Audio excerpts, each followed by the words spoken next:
네, 여러분들은 지금 2022 스마트 제조 대전망 온라인 컨퍼런스 3일차 스마트 제어 시스템 세션을 시청하고 계십니다. 예, 그럼 세 번째 주제 발표 연사를 모시고 말씀 나눠보도록 하겠습니다. 티라 로보틱스의 이제 김동경 대표님께서 준비를 하고 계신데요. 발표해 주실 주제는 2022년 자율주행 물류 로봇 트렌드 및 전망이라는 주제 발표입니다.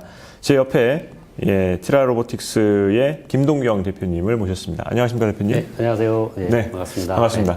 네, 시청자분들께 간단하게 이제 본인 소개 좀 부탁드리겠습니다. 네, 안녕하십니까. 저는 티라 로보틱스에서 대표를 맡고 있는 김동경이라고 합니다. 저희 회사에서는 자율주행 물류 로봇을 만들고 있고요. 저희 제품은 저희가 자평하기에 다른 회사보다 좀 우수한 제품을 만들고 있습니다. 네. 네. 자율주행 로봇 하면은 외국 해외 업체들이 워낙에 이제 많이 있잖아요. 국내에서는 티라 로보틱스가 유일한가요? 아니면 아닙니다. 국내에서도 많은 회사들이 자율주행 로봇을 만들고 있는데 저희가 만들고 있는 제품은 저희가 우수한 품질, 토탈 제품에 대한 우수한 품질을 좀 중시를 하고 있는데, 안타깝게도 국내 업체 자율주행 로봇을 만드시는 분들은 하드웨어보다는 소프트웨어 이렇게 그 강점을 강조하면서 약간 하드웨어를 조금 좀 소홀히 하시는 이런 경향이 있습니다. 그렇군요. 그렇게 되면 제가 이제 발표도 드리겠습니다만 완성품의 어떤 품질이 조금 문제가 될 수가 있습니다. 그런데 저희는 하드웨어부터 소프트웨어까지 토탈 솔루션을 자체적으로 개발을 하고 있고 하드웨어에 대한 강점을 많이 가지고 있습니다. 네, 알겠습니다. 오늘 이제 앞서서 이제 제가 오늘 발표하실 주제에 대해서 말씀을 드렸는데, 그러니까 시청하시는 분들이 어떤 부분에 좀 주목해서 보시면 업무에 좀 도움이 되실까요? 네. 자율주행 물류 로봇은 어떻게 보면 생산이나 창고에서 사용하는 제품입니다. 어떻게 보면 장비라고 할 수가 있고요. 생산을 하는 와중에 장비가 고장이 나면 그 전체적인 그 고장난 어떤 그 제품의 문제가 아니라 전체 생산의 효율이 떨어지는 심각한 문제가 발생을 합니다. 그만큼 제품의 완성도나 품질이 중요합니다. 그래서 앞에서 말씀드린 것처럼 저희는 그런 어떤 토탈적인 어떤 품질을 중시를 하고 있는데, 그런 점에서 자율주행 로봇이나 이런 것들을 선정하실 때 좀 주의 있게 보셨으면 합니다. 네, 알겠습니다. 지금 대표님께서 이제 말씀해 주신 내용 좀 기억하면서 발표 경청해 보도록 하겠습니다. 대표님 발표 시작해 주시죠. 네, 반갑습니다. 네. 오늘 제가 말씀드릴 내용은 자율주행 물류 로봇의 트렌드와 전망에 대해서 저의 의견을 말씀드려 보겠습니다. 자율주행 물류 로봇은 아직은 시장에서 많이 사용하지 않는 제품입니다. 그래서 일종의 첨단 제품이라고 할 수가 있고요. 자율주행 물류 로봇의 전망에 대해서 말씀드리기 전에 말씀드린 첨단 기술 제품이 어떻게 태어나서 어떻게 번성하고 어떻게 소멸하는가에 대한 것들을 먼저 말씀을 드리고자 합니다. 이런 어떤 과정에 대해서는 많이 사용하는 이론이 두 가지 이론이 있는데요. 그 두 가지 이론에 대해서 설명을 드리고, 그 이후에 자율주행 물류 로봇에서 기술적으로 중요한 점, 그리고 앞으로 전망에 대해서 말씀을 드리고자 합니다. 앞에서 말씀드린 것처럼 새로운 제품이 태어나서 소멸되기까지의 이 이론 중에 첫 번째 이론이 하이퍼 사이클이라고 하는 어떤 이론이 있습니다. 이것은 가트너에서 발표하는 어떤 자료인데요. 가트너는 새로운 제품에 대한 시장의 기대가 어떻게 변하는지 경험적으로 정리한 곡선으로 기술의 성숙도를 표현하는데, 새롭게 등장한 기술부터 주류가 되기 전까지 기술을 다룹니다. 새로운 기술이 등장하는 시점에 안정기에 도달할 때까지 시간을 5단계로 나누고 있고요. 시간의 변화에 따라 기대치가 어떻게 변하는지에 대한 것들을 표현을 하고 있습니다. 새로운 기술은 혁신 촉발 단계, 그래프에서 보시는 것처럼 왼쪽 하단이 되겠죠. 촉발 단계가 있고요. 그리고 기대의 정점에 도달하게 되는, 기대가 좀 오버해서 원래 제품의 어떤 그 성능이나 품질보다 더 오버해서 기대가 되고 있는 어떤 인플레이션 단계를 거치고, 그리고 그 기대가 이제 꺼지게 되는 어떤 그런 단계를 거칩니다. 그리고 나서 이 기술이 여러 가지로 성숙이 되고 사회적으로도 기술에 대한 이해도가 높아지면서 그런 깨우침의 단계라고 하는 것들을 거쳐서 기술에 대한 이 사회 전반적으로 이 기술에 대한 어떤 안정적인 인식을 하게 되는 단계로 이제 설명을 하고 있는데요. 가트너는 매년 하이퍼사이클을 공개를 하고 있습니다. 그래서 2013년도에 제가 말씀드릴 자율주행 로봇에 대한 어떤 단계를 보면 이제 막 기대가 상승하는 이런 어떤 단계를 보이고 있습니다. 그리고 2020년대에는 발표한 사이클을 보면 자율주행 물리 로봇이 약간 기대에서 이제 떨어지는 이런 그 모습을 보이고 있는데 기대가 떨어졌다고 해서 제품화되지 않는 것은 아닙니다. 앞에서 말씀드린 것처럼 어떤 새로운 기술이 상용으로 되는 일반적인 제품이 되는 과정 중에서 기대는 떨어지지만 발표 이 자료에 의하면 앞으로 5년이나 10년 후에 많이 쓰이는 제품으로 발전할 것으로 예측을 하고 있습니다. 또 하나의 이론은 제프리 무어라는 분이 테크놀로지 어댑션, 제안한 테크놀로지 어댑션 사이클이라는 것인데요. 테크놀로지 어댑션 사이클은 정규 분포 또는 종 모양의 어떤 그림으로 설명을 하고 있습니다. 이 모델은 새로운 제품을 사용하는 첫 번째 그룹의 사용자들을 혁신가라고 하고, 그리고 그 다음에 얼리 어댑터라고 하는 이 사용자들이 나타납니다. 이 기간을 초기 시장, 얼리 마켓이라고 하고 있고요. 얼리 마켓이 지나고 나서 다수의 사용자가 사용하는 주류 시장으로 넘어가게 됩니다. 주류 시장에는 초기 다수 소비자와 후기 다수 소비자, 그리고 최종적으로 제품을 채택하는, 마지막에 채택하는 후발 소비자라고 이제 정의를 하고 있습니다. 단계별로 조금 더 설명을 드리면, 초기에 제품이 나오게 되면 테키나 얼리 어댑터라는 분이 물건을 구매를 하게 됩니다. 그런데 이제 실용성을 중시하는 주류 시장의 다수 소비자들이 이 물건을 구매하기 전에 시장이 침체되는 어떤 그런 기간들이 있는데, 이런 것들 캐즘이라고 얘기를 하고 있습니다. 캐즘을 거치게 되면 볼링 앨리라고 하는 단계를 넘어가게 되는데, 이제 뭐 시장에서 이 제품에 대한 어떤 인식이 좀 조금씩 개선이 되면서 좀 여러 가지 다수 사용자들이 사용하는 첫 번째 단계로 볼링 앨리라고 하는 단계를 거칩니다. 볼링 핀이 이렇게 세워져 있을 때 헤드핀이 넘어지면 뒷핀들이 이렇게 연달아 이렇게 파생적으로 넘어지는 어떤 그런 것들을 상상하시면 되는데요. 초기에 시장이 조금씩 형성이 되다가 나중에는 토네이도라고 하는 어떤 그런 단계를 거칩니다. 이 단계는 급격하게 시장이 형성이 되면서 커지면서 많은 다수 사용자들이 이 제품을 사용하는 이런 단계를 설명하고 있습니다.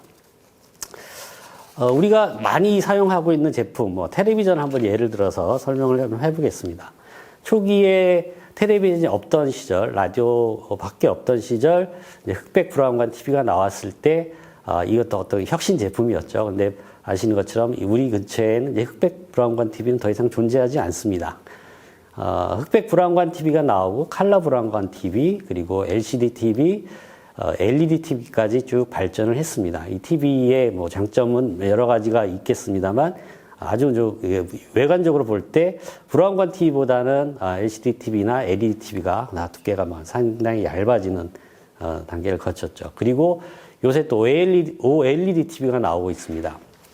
OLED TV는 제가 판단하기에는 이제 주류 시장으로 넘어갔다고 판단을 하고 있는데, 2014년도에 처음에 OLED TV가 나오고 77인치 OLED TV가 기사에 보면 3,500만 원이라는 기사가 나와 있습니다. 그런데 최근에 77인치 OLED TV가 한 390만 원, 그리고 성능도 훨씬 좋아졌죠. 그만큼 제품이 어느 정도 소비자들한테 어필할 수 있는 단계가 넘어왔고, 이 OLED TV는 앞으로도 더 많은 어떤 큰 시장을 형성할 것으로 좀 생각을 하고 있습니다.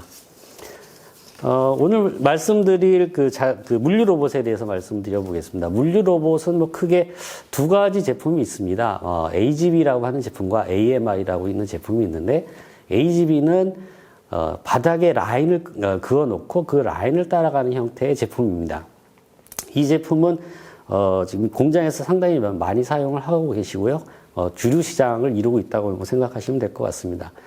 그리고 오늘 설명드릴 자율주행 모바일 로봇은 라인을 그리지 않은 상태에서 자율적으로 자기가 지도를 그리고 목적지를 스스로 찾아가는 형태의 제품인데요.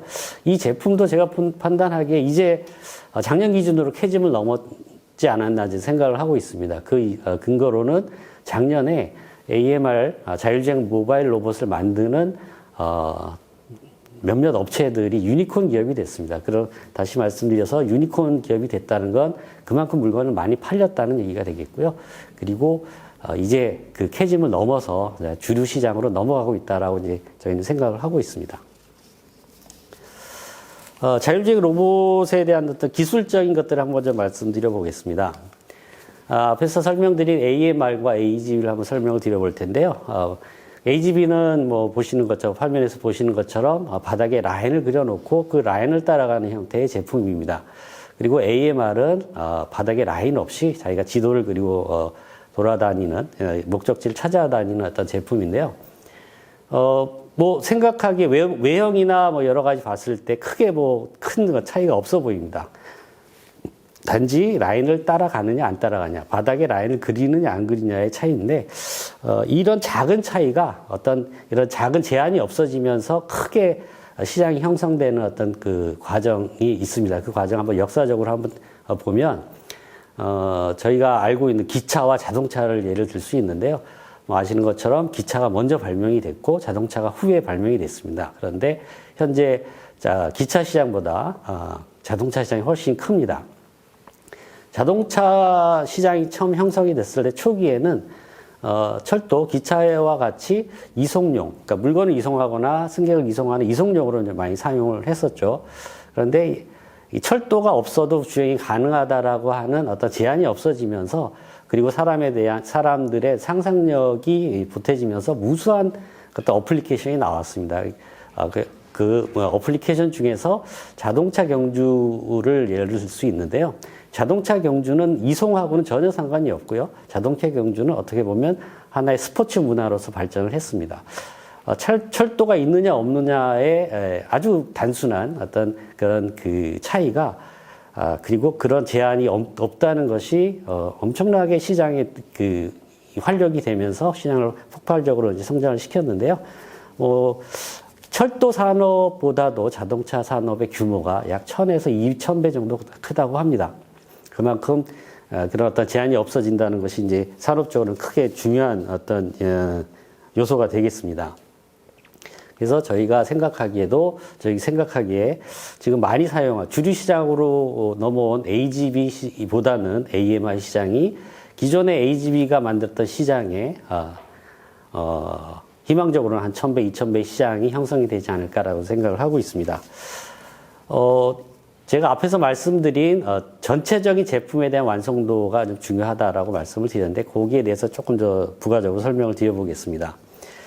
자동차 산업은 국내 제조업에서 차지하는 비율이 약 12%로 상당히 큽니다.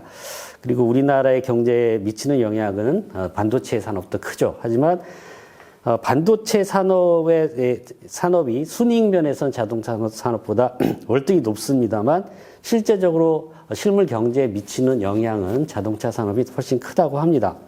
이를 통계적으로 보면 특정 제품 생산 시 다른 산업에 미치는 영향을 나타내는 생산 유발 개수가 반도체일 경우에는 1.38인데 자동차 산업은 2.49입니다. 그리고 고용 유발 개수는 반도체 산업보다 자동차 산업이 약 3배에서 3.5배 정도 높고요. 그리고 국산 중간 투입률, 즉 완성품을 만드는데 해외에서 수입을 하지 않고 순수 국산 제품으로 만들 수 있는 비율이 자동차 산업은 거의 70%에 육박을 하고 있고 반도체 산업은 23%입니다. 이렇게 이 산업, 자동차 산업 자체가 국내에 경기에 크게 영향을 미치는 이유는 이 제품이 종합예술 제품이기 때문이라고 생각을 합니다. 로봇도 자동차처럼 종합예술 제품이고요. 그래서 그 자동차 산업이 제조업에서 크게 영향을 미쳤던 것처럼 우리나라의 다음 단계에 우리나라를 이끌고 갈 제조 산업은 로봇이어야 된다고 생각을 하고 있습니다. 자율주행, 그 자동차를 볼 때 자율주행 자동차, 그러니까 저희가 자율주행 로봇을 말씀을 드리게 돼서 자율주행 한번 자동차를 한번 보겠습니다. 자율주행 자동차를 만들기 위해서는 뭐 외곽에 있는 외장 기구나 구동 장치나 전기 장치 또 그리고 각종 센서가 필요하고 통신 모듈도 필요합니다. 그 위에 자율주행 알고리즘이나 자율주행에 필요한 어떤 그 소프트웨어들이 이제 필요하게 되겠죠. 자율주행 로봇도 마찬가지 그런 구조를 가지고 있습니다. 자율주행 로봇에 만들기 위한 외장 기구나 구동 장치 그리고 드라이버나 액추에이터, 컨트롤러나 센서들 그리고 그 이외에 자율주행 알고리즘이나 운영 소프트웨어가 들어가게 되어 있습니다. 앞에 잠깐 설명드린 것처럼 우리나라 그 자율주행 로봇 업체들이 많이 있습니다. 근데 안타깝게도 우리나라의 강점이 이제 소프트웨어다 보니까 자율주행 알고리즘이나 소프트웨어 집중하는 경향이 있습니다. 자율주행 로봇 회사들이. 하지만 앞에 설명드린 것처럼 로봇은 종합예술 제품이고 소프트웨어만을 가지고는 경쟁력을 갖춘 우수한 품질의 제품을 만들 수 없습니다. 저희 티라 로보틱스는 이 전체적인 제품에 대한 모든 어떤 솔루션에 대해서 집중을 하고 있고요. 하드웨어뿐만 아니라 소프트웨어까지 전체적인 어떤 개발 품질을 높이기 위해서 자체적으로 개발을 하고 있습니다. 그 중에서 좀 저희가 다른 회사보다도 조금 더 장점으로 생각하고 있는 것들 몇 가지를 좀 말씀드려 보겠습니다. 자율주행 로봇 또는 AGV, AMR 공이 마찬가지로 실내에서 주행하는 어떤 형태로 개발을 하고 있습니다. 그래서 보통 그 왼쪽에서 보시는 것처럼 이 작은 턱이 있어도 이 로봇이 그 턱을 넘어가지 못하는 이런 단점들을 많이 가지고 있는데 저희는 그런 단점들을 개선할 수 있는 육륜 접지 휠 구조를 가지고 있습니다. 그래서 오른쪽에 화면에서 보시는 것처럼 작은 턱에 상관없이 아주 안정적으로 주행하는 것을 보실 수가 있습니다. 최근에 이 자율주행 로봇, 여러 가지 로봇이 실내에서 많이 이제 활동을 하면서 층간 이동을 하는 어떤 그런 어플리케이션도 많이 나오고 있습니다. 그렇게 로봇이 층간 이동을 하려고 하면 엘리베이터를 이제 탑승을 해야 되는데 엘리베이터는 뭐 아래 그림에서 보시는 것처럼 층과 엘리베이터 이 탑승기 사이에 간격이 있습니다. 간격이 있고 그리고 이 격차가 있는데요. 그런 어떤 단차가 있는데 그런 단차에 대한 것들을 로봇은 이 단차를 넘어가야 된다라고 하는 어떤 규격을 만들었고 올해 3월 2일부터 이제 시행 예정입니다. 그 규격에 의하면 간격은 35mm 그리고 단차는 20mm를 넘어가야 한다라고 얘기를 하고 있습니다.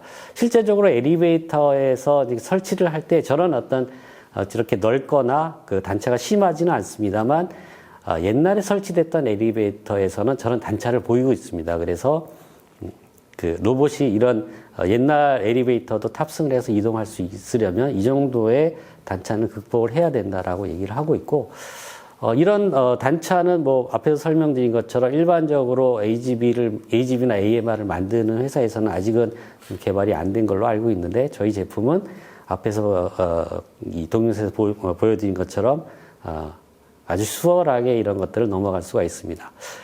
저희 제품의 모든 제품에는 이런 육륜 접지 휠 구조를 가지고 있고요.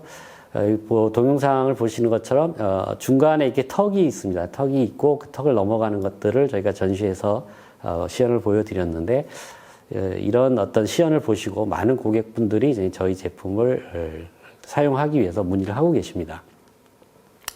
이런 기술은 저희가 초기에 처음에 회사가 설립하고 나서 이런 기술을 원하시는 고객이 있었는데요. 삼성물산에서 보통은 공사장이 아니라 그 창고나 공장에 사용을 하시는데 삼성물산은 특이하게도 공사 현장에서 이 제품을 사용하시겠다라고 하셨습니다. 그래서 그 공사 현장에는 31mm 단차와 그리고 10도 경사가 있는데 이런 어떤 장애물을 1톤의 물건을 싣고 이송하는 어떤 그 제품을 원하셨습니다. 그래서 그 삼성물산에서 전국에 있는 그 로봇 회사를 뭐 찾아다니면서 이 제품을 의뢰를 하셨는데, 유일하게 저희가 할 수 있다라고 그 제안을 드렸고, 그래서 저희가 수의계약으로 계약을 해서 납품을 드렸습니다. 보시는 것처럼 1톤을 싣고 경사를 올라가는 모습이고요. 이것은 저희가 인증을 받으면서 촬영한 동영상입니다. 전체적인 제품에서 그 아주 핵심적인 어떤 모듈들을 저희가 개발을 하고 있는데요. 보통 액추에이터, 이게 그게 구동부라고 이제 말씀을 드릴 수가 있는데, 구동부를 만들 때 보통은 이제 모터와 감속기와 엔코더가 결합돼서 이제 운영을, 이제 이런 것들이 모듈이 만들어집니다. 근데 기존에 하드웨어를 조금 좀 중요시하지 않는 어떤 업체에서는 기존의 모터를 사시고 감속기를 사시고 이렇게 결합해서 사용을 하시는데, 그러게 되면 보시는 것처럼 이렇게 전체적으로 부피가 커지고, 그리고 동영상이 조금 잘 플레이는 안 되지만 저런 형태가 되면 바퀴의 회전이 조금 떨림 현상이 일어납니다. 이런 현상 때문에 정밀 제어가 좀 어려운데요. 저희는 이런 제품을 자체적으로 설계를 해서 개발을 해서 사용을 합니다. 그래서 안정적으로 휠이 돌아가는 어떤 그런 어떤 그 제품을 보유하고 있습니다. 그리고 이 제품은 고객이 요구하는 사양에 따라서 100kg 페이로드를 원하시든 또는 뭐 1톤을 원하시던 그런 맞게끔 저희가 설계를 해서 제공해 드립니다. 그리고 자율주행, 그렇다고 저희가 뭐 자율주행의 그 기술에 대해서 소리하는 것은 아닙니다. 저희가 한 고객사에서 이제 시험하는 장면인데요. 뭐, AGV처럼 노란 선이 그어져 있는데, 저 제품이 노란 선을 따라가는 것은 아니고요. 저 제품은 자율주행을 하고 있습니다. 그런데 이 자율주행이 원하는 경로를 잘 벗어나는지 안 벗어나는지를 확인하기 위해서, 저 감독관이 확인하기 위해서 노란 선을 그어 놓은 것이고요. 저기서 100에서 200번 회전을 하면서 저 노란 선을 벗어나지 않는 것들을 감독관이 검사를 하는 겁니다. 그래서 이런 검사를 저희 제품이 통과를 해서 자율주행 기술이나 알고리즘도 우수하다는 것들은 평가를 받았습니다. 저희 제품은 자율주행뿐만 아니라 사람 추종에 대한 기술도 가지고 있는데요. 이 제품도 삼성물산에서 공사 현장에서 사용하기 위해서 요청했던 어떤 기능이고요. 공사 현장에 작업하시는 분들이 되게 많고 아주 붐빈다고 합니다. 그런데 사람 추종을 할 때 그 지정된 어떤 작업자를 쫓아가지 않고 붐빈다고 해서 다른 작업자를 쫓아가게 되면 상당히 좀 문제가 발생을 하겠죠. 그래서 저희가 카메라와 AI 알고리즘을 사용을 해서 카메라로 앞에 있는 화면을 비치면서 앞에 그 여러 사람들이 지나가더라도 각 사람에 대한 아이디를 부여하고 지정된 아이디를 가진 사람을 쫓아가는 알고리즘을 개발해서 드렸습니다. 그리고 왼쪽 하단에 보시면 그림이 있는데요. 이 자율주행 사람 추종을 하다가 급격히 이렇게 꺾어지는 코너에서 카메라를 이용할 경우에는 사람을 놓치는 경우도 있습니다. 그래서 이런 경우를 방지하기 위해서 저희는 카메라와 라이다를 써서 라이다가 화각이 좀 카메라보다 넓기 때문에 사람을 놓치지 않고 잘 쫓아가는 이런 알고리즘으로 해서 개발을 해서 드렸습니다. 그리고 그 로봇을 운영하기 위해서는 보통 한 대를 사용하지 않습니다. 여러 대를 같이 사용을 하시는데, 그러게 되면 전체적인 로봇에 대한 것들을, 많은 로봇을 관제하는 어떤 소프트웨어가 필요합니다. 저희는 뭐 이런 이 역할을 하는 소프트웨어를 저희는 FMS라고 얘기를 하고 있고요. 저희 FMS는 여러 로봇에 대한 상태를 모니터링하거나 그 여러 로봇이 충돌하지 않고 잘 운영할 수 있는 트래픽 컨트롤 기능, 그리고 목적지를 잘 최단 어떤 거리로, 효율적인 거리로 찾아갈 수 있는 패스 플래닝 기능을 이제 부여할 수 있는 이런 제품을 만들었고요. 그리고 이 로봇을 사용하시는 분이 이제 공장이나 창고가 되겠는데, 보통 공장이나 창고에서는 공장 자동화 시스템 또는 창고 자동화 시스템을 보유하고 계십니다. 그래서 그런 어떤 기존에 가지고 계신 그런 공장 자동화 시스템이나 창고 자동화 시스템, 이걸 MES, MCS 또는 WMS, WES, CS라고 얘기를 하고 있는데 이 제품하고 반드시 연동을 해야 됩니다. 그러니까 저희 이제 FMS는 이런 장비들과 순조롭게 연동을 하기 위해서 이 연동에 대한 어떤 산업 표준이 있습니다. OPC라고 하는 산업 표준이 있는데 저희 OPC에 대한 인터페이스를 가지고 있어서 쉽게 연동을 할 수 있게 해드렸고요. 그리고 운행을 하면서 생기는 여러 가지 데이터를 취합을 해서 관리를 합니다. 그리고 이 데이터를 이용을 해서 리포트를 작성할 때 사용하실 수 있게 리포트 형태도 데이터를 제공해드리고 또는 외부에서 감시를 할 수 있는 대시보드의 형태로 데이터를 보실 수 있게 지원을 해드리고 있습니다. 지금 앞에서 쭉 설명드린 것처럼 저희는 로봇 단품뿐만 아니라 전체에 대한 토탈 솔루션 그리고 나중에 설명드리겠습니다만 크라우드 솔루션까지 보유를 하고 있습니다. 그럼 시장 상황을 한번 보겠습니다. 시장 상황에서 정부는 생산 인구가 감소가 되고 전자 상거래가 이제 확산이 되고 있다고 이제 판단하고 있고 이에 이제 효과적으로 대응하기 위해서는 물류나 생산 쪽에 지금 발전하고 있는 기술을 이용한 물류 로봇이 필요하다 이렇게 지금 판단을 하고 이쪽에 대한 지원을 많이 하고 있습니다. 정부에서 뭐 예상하는 것처럼 전체적인 어떤 물건을 만들어서 최종 고객까지 가는 어떤 가치 사슬을 볼 때 그러니까 노동력이 부족하고 그로 인해서 생기는 생산성이 저하되고 그리고 인터넷 쇼핑이 활성화되면서 많은 어떤 수요들이 발생을 하고 있고 거기에 물류 로봇의 활용 기회는 점점점 더 높아진다고 생각을 하고 있습니다. 그래서 앞에서 잠깐 설명드린 것처럼 이제 캐즘을 넘어서 주류 시장, 그 볼링 에일을 넘어서 토네이도의 단계까지 가고 있다고 저는 판단을 하고 있습니다. 제조 쪽에서 보면 제조 생산 시설이 기존에는 소품종 대량 생산에서 다품종 소량 생산 그걸 넘어서 무인 자동화를 추구하고 있습니다. 그렇게 공장에서 이런 무인 자동화를 하게 되면 반드시 자율주행 물류 로봇이 필요하게 되고요. 제조 쪽에서도 이 물류 로봇에 대한 생산 수요는 많이 커지고 있습니다. 공장 자동화에 사용되고 있는 물류 자동화 시스템들은 기존의 컨베이어 시스템, OHT 시스템, AGV 시스템이 있고요. 앞에서 설명드린 세 가지 시스템들은 철도화처럼 어떤 레일이나 또는 마커를 이용하는 어떤 형태로 사용되고 있습니다. 그런데 이제 그 자율주행의 형태의 제품도 많이 좀 필요하게 됩니다. 그리고 이제 물류 시장을 한번 보겠습니다. 물류 시장을 볼 때 제일 먼저 이제 이커머스를 보게 되는데요. 우리가 일반적으로 물건을 구매를 할 때 오프라인에서 물건을 구매하는 비율보다 온라인에서 물건을 구매하는 비율이 점점 커지고 있죠. 2019년도 미국 시장을 볼 때 온라인에서 물건을 구매하는 비율이 한 10% 정도 됐다고 합니다. 그리고 2030년도에는 39%까지 확장할 거라고 예상을 하고 있었습니다. 근데 이제 조금 더 바뀌었습니다. 그 상황이. 코로나가 좀 발생을 하고 나서 2019년도 10%의 그 이커머스 쪽에서 물건을 구매하는 비율이 코로나 시점에서 급격히 곡선이 꺾이면서 더 빨리 발전을 하고 있습니다. 그 좋은 예로 이제 창고 시스템에 대한 것들을 예를 들 수 있는데요. 이제 이 아래 사진들은 이제 국내 이제 창고, 물류 창고의 성수기 때 이제 그린 사진입니다. 보시는 것처럼 들어오는 물량을 처리를 못해서 저렇게 산적해 있는 어떤 모습을 보실 수가 있고요.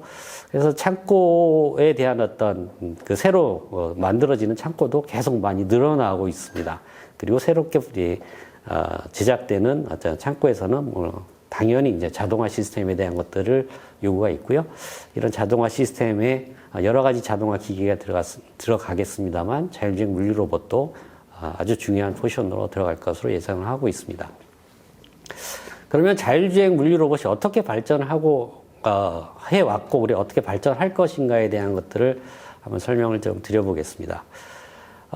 제품이 발전을 하기 위해서는 아주 기본적으로 고객이 뭘 원하는지 이런 어떤 고객의 어떻게 보면 페인 요소를 해결하는 형태로 이제 제품이 발전을 하고 있는데 AMR, 자율주행 로보톡 이런 같은 방향으로 이제 발전을 하고 있습니다.